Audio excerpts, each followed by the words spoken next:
అర్చన ఏడుస్తూ ఉంటే భవాని ప్రత్యక్షమవుతుంది. భవాని, ఆ రోజు నన్ను నువ్వే కదా అక్షయ్‌గా ఉన్న నన్ను అర్చనగా మార్చావు. నన్ను మళ్ళీ అక్షయ్‌గా మార్చు భవాని అని చెప్పి అర్చన భవానీని అడుగుతూ ఉంటుంది.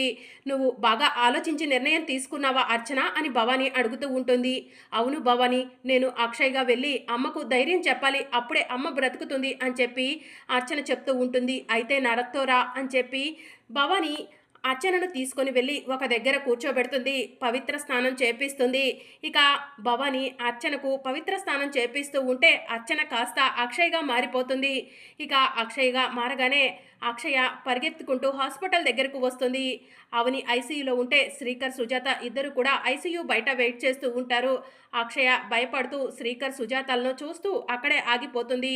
మరి ఇక అక్షయ ధైర్యం చేసి అవని దగ్గరకు వెళ్ళనుందా? ఏం జరగనుందో తెలుసుకోవాలనుకుంటున్నారా? అయితే ఛానల్‌ను సబ్స్క్రైబ్ చేసుకొని సపోర్ట్ చేయడం మర్చిపోకండి. Thank you for watching.